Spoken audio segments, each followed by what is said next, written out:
Good morning, y'all.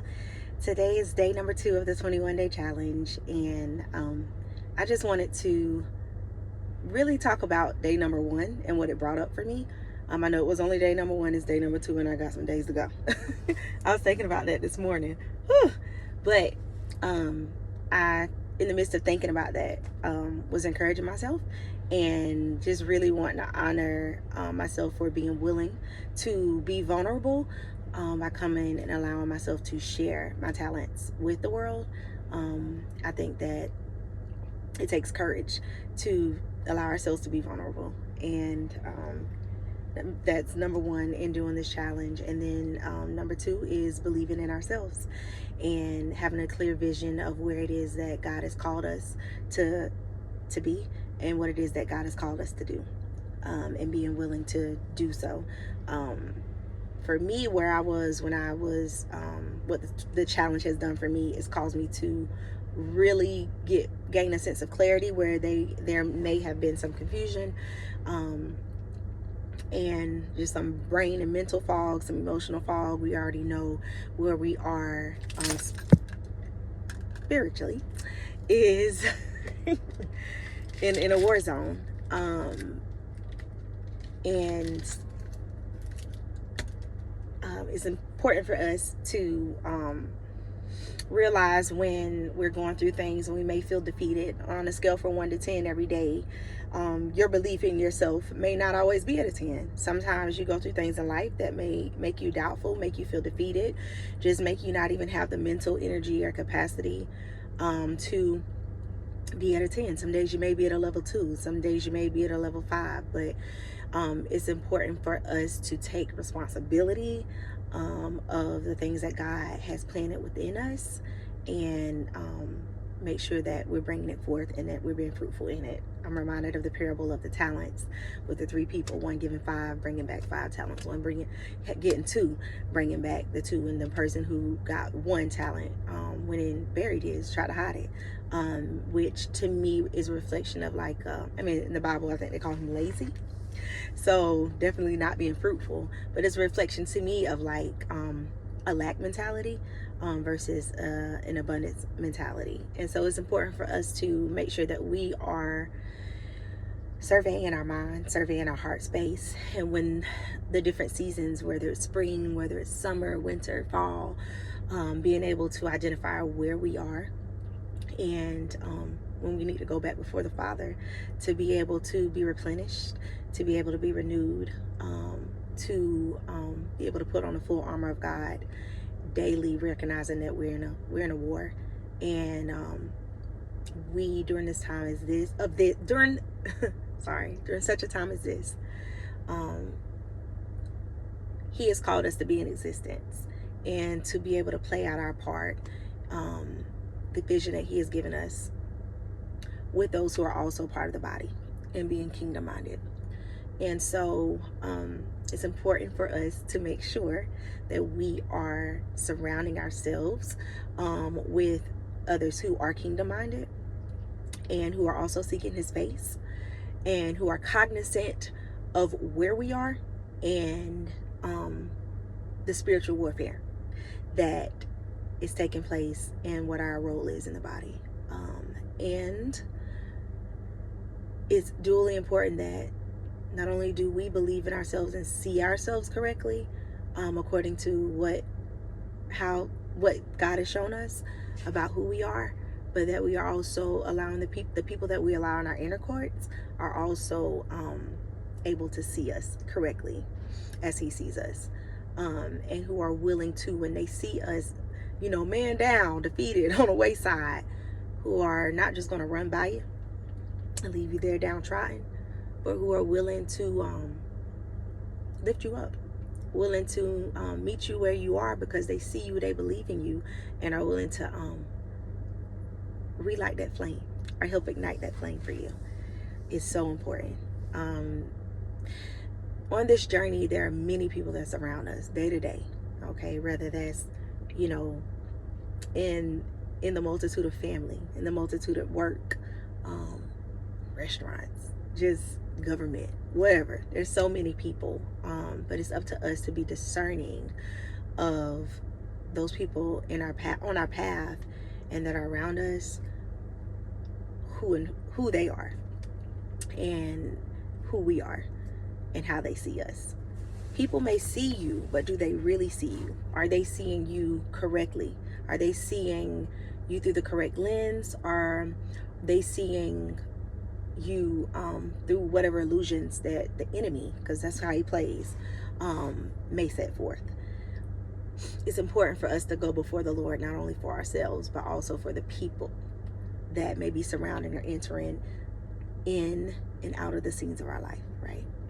And some people may come for seasons. Some people are there longevity wise. Either way, it's important for us to take inventory and stock. So, because people can, as much as people are God sent, there are some people who, there's people who allow God to be able to use them as a vessel. There are some people who allow the enemy, knowingly or not knowingly, to use them.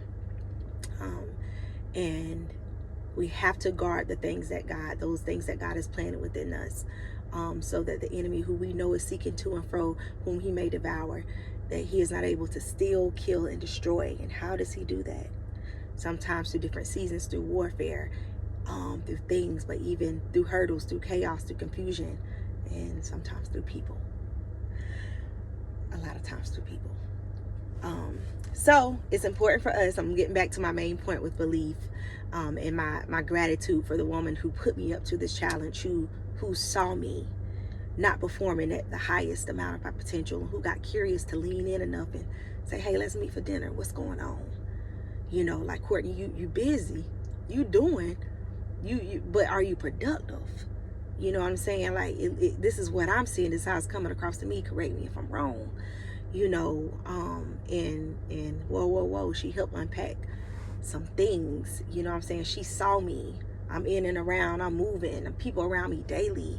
She saw, and God sent.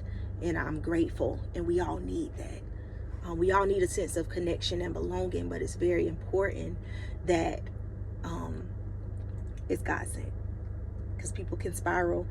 You can spiral. People can derail you. And sometimes it comes through hurt and pain and betrayal. That's why I always say, when it comes down to betrayal, and we'll get into that another day when I do a poem on friendship, betrayal has the potential to derail, you know, and distractions derail you. So yes, that's a part of being intentional, and I'm grateful for that. So I just wanted to talk about the fact that it's important that we're surrounded by people who see us correctly, people who aren't stuck on seeing a past version representation of you, but who are present with the Most High. You understand? Who understand the grace of the Most High, the grace of God, and able to see the long-term, big-term vision and how these things can be used for the kingdom, for the body, right? The importance of, even when we fall in those hardships, how we can utilize that story to be able to uplift those in this warfare. And then, number one, you must see it, because some people will reflect those things back to you. Where people who don't have a vision, aren't seeking the Most High to be, you know, they will reflect back to you how you see you. Okay, and so that's a good thing, or it can be a bad thing, depending on how you see yourself. And then you have others who see you and see what, you know, you got a vision and you're running with it, and they may not be kingdom minded. They may be worldly minded, and so they may see it as an opportunity for them to be able to come in and steal, to copycat, because they may not have a vision of their own, or it may be that they want to compete, you know, and it's important to be able to discern that. And I think the biggest part about that is that if people are trying to, everyone has a vision, everyone has a talent, but what is God's vision for you in your life? It's important for each of us to just make sure that we are seeking His face on that.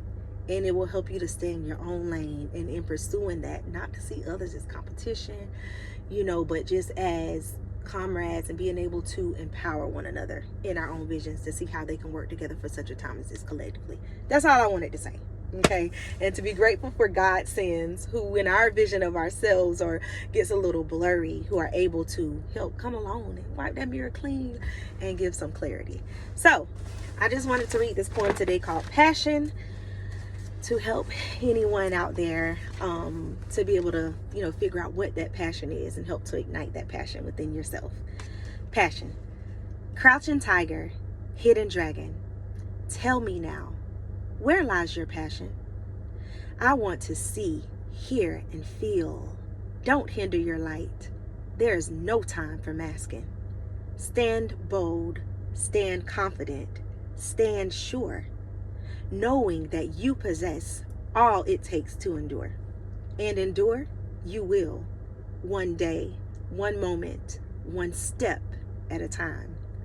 But it must first begin with the elevation, the exploration, and the expression of your beautiful mind. Generate goodness, not calamity. This world has many things to offer. You'll emulate what you choose. In this life, you will continually gain, find, and lose. Above all else, grab your potential off the shelf. Take joy in honoring yourself. Be sure you make your mark on this world in your vast yet limited amount of time. So, when you make an exit, you can look back and say, the pleasure was mine, all mine.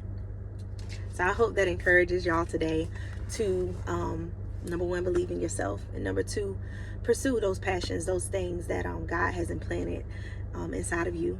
And to be able to identify the people that are in your inner courts, who you allow. We're, like I said, surrounded by a lot of people, but identifying who gets access into the inner courts, allowing God to be able to help you to discern who is God sent and who is a distraction, who is devil sent. Okay? I love y'all. I hope y'all have a good day.